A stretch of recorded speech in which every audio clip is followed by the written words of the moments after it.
दोस्तों, आज के इस वीडियो में बताऊंगा कि आपको कहानी के ज़रिए कि एक वेश्या ने बताया अमीर बनने का रहस्य। दोस्तों, मैं हूं मिलिंद गवस और आपका ज्ञान मंच के चैनल पर स्वागत है। दोस्तों, एक बार चित्रगुप्त यमराज से पूछने लगते हैं कि हे यमराज, हमारे पास जितने भी प्राणी आते हैं उनमें से अधिकतर लोग दुखी और गरीब ही क्यों होते हैं? उनके पास दान करने के लिए न धन होता है और न ही ईश्वर की पूजा करने के लिए सामग्री। फिर यह सभी मनुष्य कैसे पुण्य कर पाएंगे? इन्हें पुण्य का फल कैसे मिलेगा? हे यमराज, आपको तो सभी मनुष्य के भूत और भविष्य के बारे में पता है, तो कृपया आप मुझे बताइए कि मनुष्य का धनवान बनने के लिए कौन से कार्य करने चाहिए तथा गरीब रहकर भी मनुष्य किस प्रकार से पुण्य अर्जित कर सकता है। मेरी इस दुविधा को दूर कीजिए। तब यमराज कहते हैं कि हे चित्रगुप्त, तुमने उचित ही प्रश्न किया है। यह बात सत्य है कि हमारे पास आने वाले सभी मनुष्य प्राणियों में अधिकतर मनुष्य प्राणी गरीब और दुखी ही होते हैं, किंतु इसका अर्थ यह नहीं है कि गरीब व्यक्ति पुण्यवान नहीं हो सकता। बहुत से लोग धनवान होने पर भी पाप करते हैं। बहुत से लोगों के पास अधिक से अधिक धन होकर भी वो कंजूस होते हैं, दान नहीं करते हैं, जिस कारण से उनके पुण्य कर्म भी नष्ट हो जाते हैं। मनुष्य की दरिद्रता का कारण केवल उसके कर्म ही होते हैं। वह जिस प्रकार से कर्म करता है उससे उसी के अनुरूप कष्ट भोगने पड़ते हैं। इस विषय में एक प्राचीन इतिहास है जो आज मैं तुम्हें सुनाता हूँ। तुम इसे ध्यान से जरूर सुनना। इस प्राचीन कथा के माध्यम से तुम्हें तुम्हारे सभी प्रश्नों के उत्तर मिल जाएंगे।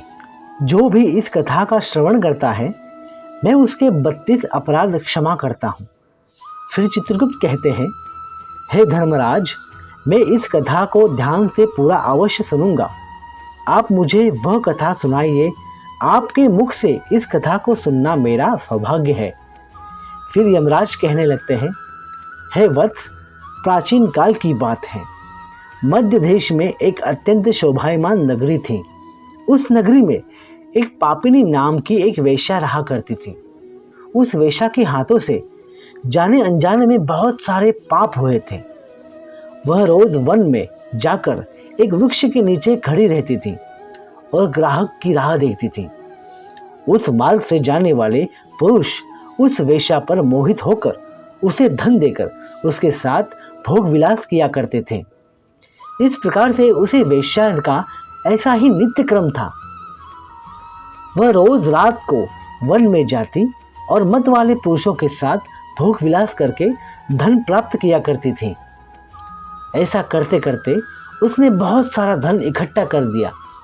फिर एक दिन एक ब्राह्मण इस वन के मार्ग से जा रहा था, तो उसने उस वेश्या को देखा। वह ब्राह्मण अत्यंत दरिद्र था, गरीब था। उसके पास धन कमाने का कोई साधन नहीं था। उसने जब उस वेश्या को स्वर्ण के आभूषण पहने हुए देखा तो उसे बड़ा दुख हुआ और सोचने लगा कि मैं कितना धर्म कर्म करता हूँ। मैं तो रोज ईश्वर की भक्ति करता हूँ, किंतु मेरे पास तो एक कौड़ी नहीं है। किंतु इस पाप चारिणी वेश्या के पास तो इतना सारा धन आ गया है। पाप करने पर भी यह कितनी धनवान बन चुकी है।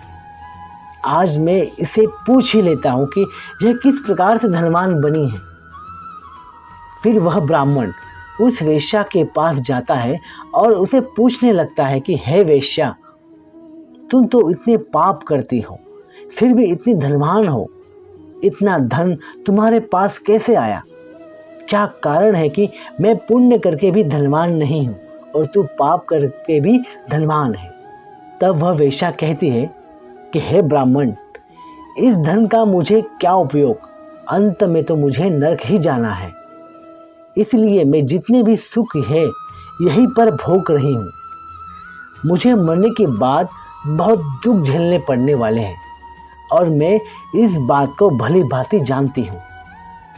तब वह ब्राह्मण कहते हैं, हे वेश्या, मैं अत्यंत दरिद्री और गरीब हूँ। यदि तुम मुझे धन कमाने का कोई उपाय बता दो तो मैं तुम्हें अपना सारा पुण्य दे दूंगा, जिससे तुम्हें नरक में जाना नहीं पड़ेगा। इतना सुनकर वह वेश्या बहुत प्रसन्न हुई और कहती है, हे ब्राह्मण, तुम ध्यान से सुनो, मैं कभी किसी की दासी बनकर नहीं रही हूँ। मैं दूसरों से धन तो लेती हूँ, किंतु उनके वश में नहीं रहती हूँ।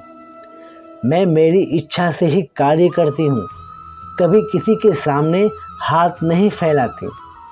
दूसरों के सामने हाथ फैलाने वाला मनुष्य सदैव ही गरीब ही और दुखी रहता है। जो मनुष्य स्वयं उद्योग करता है, धन उसी के पास आता है। एक मनुष्य को कभी किसी के अधीन होकर नहीं रहना चाहिए, बल्कि उसे ऐसा कार्य करना चाहिए कि सारा संसार उसके अधीन हो जाए। जो दूसरों के अधीन रहता है वह विनष्ट हो जाता है। मेरे पास जितने भी पुरुष आते हैं, मैं उनके अधीन नहीं रहती हूँ, बल्कि वह मेरे अधीन रहते हैं। वेश्या की ये बात सुनकर ब्राह्मण बहुत प्रसन्न हो जाता है और उसे अपना सारा पुण्य देकर कहता है, हे वेश्या, मैं भी ऐसा ही करूँगा। फिर वह ब्राह्मण अपने गांव जाकर अपने ज्ञान का प्रचार करने लगता है। अपने ज्ञान से लोगों को प्रसन्न करता है, जिससे अधिक से अधिक लोग उसके पास आने लगते हैं। वह दूसरों के घर पर भिक्षा मांगने नहीं जाता है, बल्कि लोग खुद चलकर उसके घर पर आकर उसे अन्न धान्य तथा धन संपत्ति भेंट करने लगते हैं, जिससे ब्राह्मण के पास भी बहुत सारा धन इकट्ठा हो जाता है। इतना सारा धन पाकर ब्राह्मण बहुत खुश होता है। वह अपने ज्ञान का पूरी तरह से दुरुपयोग करने लगता है। वह कभी दान धर्म नहीं करता है, कभी गरीबों की सहायता नहीं करता है। फिर एक दिन एक काले सर्प के काटने से उस ब्राह्मण की मृत्यु हो जाती है और उधर उस वेश्या की भी मृत्यु हो जाती है और दोनों ही यमलोक में पहुंच जाते हैं। यमलोक में आने पर यमराज उस वेश्या को बुलाते हैं। यमराज के दूत उस वेश्या को यमराज के सामने खड़े करते हैं। वहाँ चित्रगुप्त बैठे हुए होते हैं। वे उस वेश्या का लेखा जोखा निकालते हैं और वेश्या को स्वर्ग भेजने को कहते हैं। फिर वह वेश्या प्रसन्न होकर स्वर्गलोक जाने लगती है। फिर उसके बाद उस ब्राह्मण की बारी आती है। ब्राह्मण थर-थर कांपते हुए यमराज के सामने खड़ा हो जाता है। चित्रगुप्त उस ब्राह्मण का लेखा जोखा निकालते हैं और कहते हैं, हे धर्मराज, इस ब्राह्मण का तो सारा पुण्य शून्य हो चुका है। इसने अपना सारा पुण्य उस वेश्या को दे डाला है। अब इसके पास केवल पाप ही बचे हैं। इतना सुनकर वह ब्राह्मण बहुत दुखी हो जाता है और यमराज अपने दूत को कहते हैं, हे दूतों, इस ब्राह्मण को कुंभीपाकम नामक नरक में डाल दो। यह उस दंड का अधिकारी है।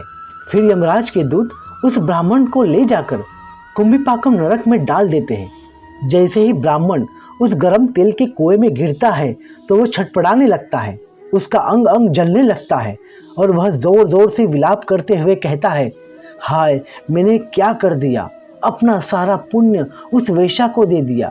धन के लालच में मैंने यह क्या कर दिया, मुझसे बड़ी भूल हो गई, कोई मेरी रक्षा करो। किंतु कोई भी उसकी बात नहीं सुनता है और वह ब्राह्मण नरक की सदा बड़े ही कष्ट के साथ भोगने लगता है। यमराज कहते हैं, हे चित्रकूट, धन पाने की लालच में उस ब्राह्मण ने उस वेश्या को अपना सारा पुण्य दे डाला, किंतु उसने धन पाने के लिए अनेक पाप भी किए, जिस कारण से उसकी दुर्गति हुई। किंतु वेश्या ने धन का लालच न करते हुए उस ब्राह्मण को उसके पुण्य पाने के लिए सब कुछ बता दिया, जिससे उसके सभी पाप नष्ट हो गए। पृथ्वी पर मनुष्य को धन सुख अवश्य देता है, किंतु मृत्यु के बाद उसके पुण्य कर्म ही उसके काम आते हैं। इसलिए मनुष्य को धन के लालच में अपना पुण्य कभी नष्ट नहीं करना चाहिए। धन पाकर मनुष्य पृथ्वी लोक पर सुखी तो जरूर होता है, किंतु उसे धन को पाने के लिए उसने जो भी पाप कर्म किए होते हैं उसका दंड उसे अवश्य भोगना पड़ता है। इसीलिए मनुष्य को धन केवल न्याय के मार्ग से कमाना चाहिए। मनुष्य न्याय से धन कमाकर उसका उपभोग करे, दान करे, किंतु कभी अन्याय से धन कमाकर उपभोग ना करे। जब वह अन्याय से धन कमाता है तो उसका उपभोग उसके परिवार के सभी लोग करते हैं, किंतु जब पाप भोगने की बारी आती है तो केवल उसे ही पाप भोगने पड़ते हैं। जिसने उसके धन का उपभोग किया होता है वह तो स्वर्ग में चले जाते हैं। तो दोस्तों, इस प्रकार से यमराज ने चित्रगुप्त को पाप और पुण्य का महत्वपूर्ण ज्ञान दिया है। उम्मीद है आपको यह जानकारी अच्छी लगी होगी, तो कमेंट में जय श्री कृष्ण जरूर लिखें। साथ ही वीडियो को लाइक करें, चैनल को सब्सक्राइब करें। आप सभी का धन्यवाद। मिलते हैं इसी प्रकार की अगली वीडियो में। तब तक के लिए राधे कृष्ण राधे कृष्ण राधे कृष्ण। हर हर महादेव।